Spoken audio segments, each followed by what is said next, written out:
You're watching GNB Now, your trusted source for breaking news, insightful analysis, and powerful stories from around the world.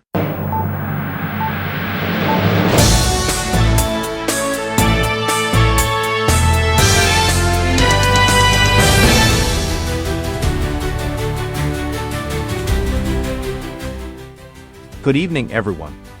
Tonight, we're covering a whirlwind of developments, from political shakeups in Washington to a tech tremor rocking Wall Street. Let's get straight to the headlines. First up, a major purge at the Department of Justice.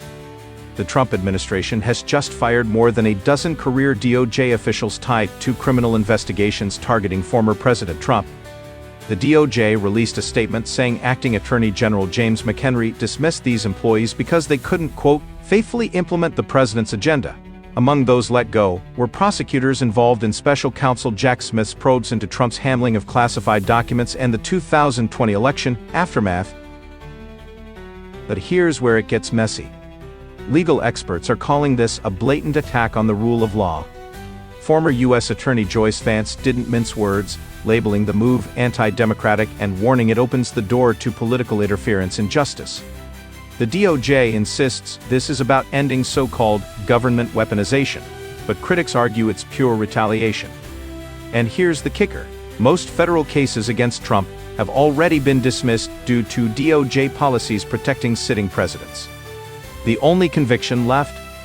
A New York hush money case that resulted in no jail time. On next, a visa crisis with Colombia spirals into a trade war threat.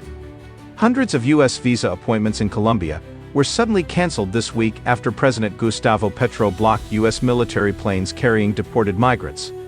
Colombian officials say Petro demanded dignified treatment for returnees. The White House fired back, threatening 25% tariffs on Colombian exports, think coffee, flowers, and oil, unless deportation flights resume. After tense talks, Colombia caved, agreeing to accept the flights in exchange for paused tariffs. But the State Department confirms visa restrictions on Colombian officials and stricter customs checks remain in place. Meanwhile, advocacy groups report visa wait times have ballooned to 2 years, leaving families desperate and stranded. President Petro, never one too shy from drama, slammed the U.S. for Nazi-like tactics and vowed to rally Latin American allies against what he calls bullying. Finally, a Chinese AI shockwave hit Silicon Valley. Tech stocks took a nosedive today as Nvidia shares plunged 12% and Microsoft dropped 4.5%. The reason? A Chinese AI chatbot named DeepSeek. Its developers claim it rivals ChatGPT, but costs just $6 million to run, compared to the billions spent by U.S. firms.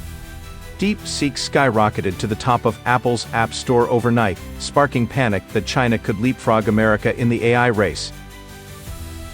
Microsoft CEO Satya Nadella called the tech super impressive, but lawmakers like Rep. John Moolenaar, who chairs the House China Committee, are sounding the alarm. He warned, "We cannot afford to lose this race," pushing for tighter tech export controls.